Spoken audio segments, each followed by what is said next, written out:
Assalamualaikum warahmatullahi wabarakatuh. Perkenalkan, nama saya Yunitra Agustina, NPM 21121110112, Institut Informatika dan Bisnis Dharma Jaya, Prodi Manajemen. Di sini saya sudah mengambil satu materi untuk bahan presentasi. Adapun materinya ialah mengenai subsistem perekrutan pegawai. Perlu kita tahu apa itu rekrutmen. Rekrutmen merupakan saran yang penting dalam bagian kepegawaian yang baik.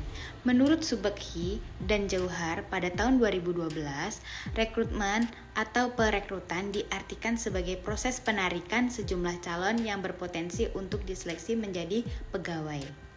Lalu dalam perekrutan itu ada tujuannya. Adapun tujuan dari perekrutan ini yaitu menurut Rifai pada tahun 2009, tujuan rekrutmen adalah menerima pelamar sebanyak-banyaknya sesuai dengan kualifikasi kebutuhan perusahaan dari berbagai sumber, sehingga memungkinkan akan terjaring calon karyawan dengan kualitas tinggi dan terbaik.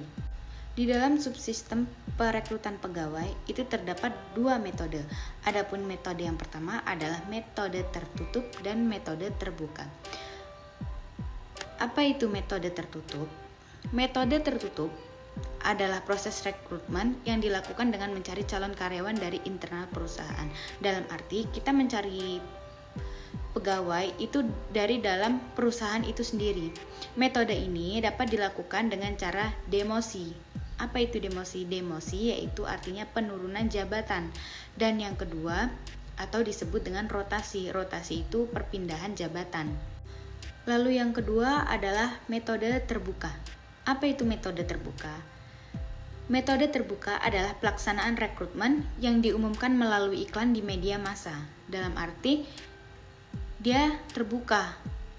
Tidak hanya untuk perusahaan saja, tapi untuk di luar juga. Metode ini mengumumkan jabatan dan lowongan yang lewat iklan internal perusahaan. Kemudian terdapat analisis jabatan. Analisis jabatan dilansir dari ainit.com. Analisis jabatan adalah penilaian posisi pekerjaan untuk menentukan keterampilan atau kompetensi yang dibutuhkan untuk melakukan pekerjaan tertentu, kondisi kerja, dan dampaknya pada bagian lain dari bisnis. Proses ini dilakukan di berbagai industri. Dari pengertian lain, analisis jabatan adalah proses yang digunakan untuk mengumpulkan suatu informasi tentang tugas jabatan, tanggung jawab, keterampilan yang dibutuhkan, hasil dan lingkungan kerja. Hasil analisis jabatan adalah Anda akan mendapatkan data sebanyak mungkin untuk menyusun deskripsi jabatan. Analisis jabatan itu sendiri paling efektif ketika standar profesional yang sama digunakan untuk melaksanakan proses terlepas dari industri atau perusahaan. Misalnya, perlu mengetahui cara menggunakan perangkat lunak, komputer, atau mengoperasikan mesin dan alat-alat tertentu. Selain itu juga, biasanya mencakup pendidikan dan sertifikasi keterampilan lunak seperti komunikasi, manajemen waktu, dan juga pemecahan masalah juga diperlukan untuk melakukan jabatan itu. Nah, selanjutnya dalam analisis jabatan itu terdapat poin daftar isian analisis jabatan. Antara lain terdapat nama jabatan, nama pegawai, unit kerja, hasil kerja, bahan kerja, peralatan kerja, kursus atau latihan, jam kerja, tanggung jawab, wewenang, korelasi jabatan, keadaan tempat kerja, risiko bahaya, pangkat atau golongan, dan pendidikan. Adapun contoh dari analisis jabatan itu sendiri, di sini saya mengambil satu jabatan yaitu manajer perusahaan pada PT Andal Hasaprima, penjualan dan distribusi alat-alat pertanian.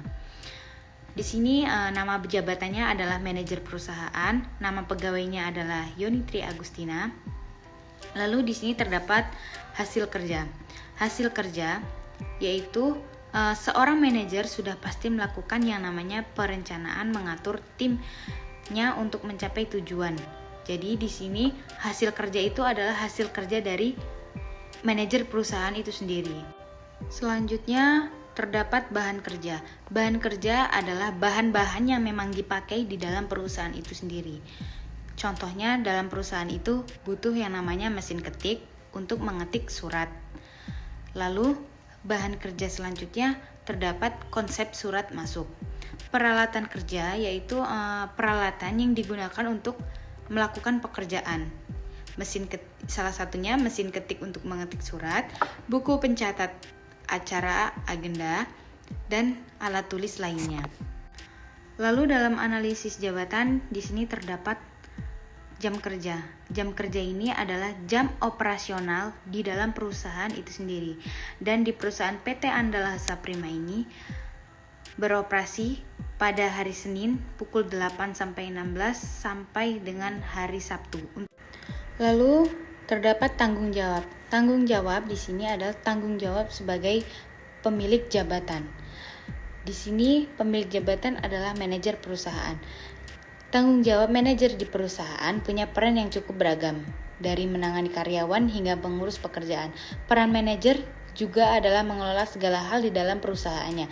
Manajer PT Andalhasa Prima juga menghandle dan mengarahkan organisasi dalam mencapai sasarannya, dan tanggung jawab atas segala apapun yang terjadi di dalam perusahaan. Lalu ada wewenang. Wewenang di sini adalah mengatur beberapa pekerjaan di dalam perusahaan, mengawasi beberapa karyawan mengenai kinerja mereka, dan dapat mengeluarkan pendapat terhadap masalah yang terjadi di dalam perusahaan itu sendiri. Lalu masih ada lagi korelasi jabatan, keadaan pekerjaan, risiko bahaya, lalu pangkat atau golongan, pendidikan, kursus latihan. Dan kalau untuk manajer ini sendiri, untuk pendidikannya, pendidikan terakhir mereka adalah di S3 Bisnis. Lalu ada kursus latihan. Maksudnya di sini adalah mengatur berjalannya perusahaan dengan efisien dan optimal. Baik, terima kasih. Jadi untuk materi mengenai subsistem perekrutan pegawai, bahwa di sini perekrutan pegawai itu terdapat beberapa tujuan dan juga metode-metode.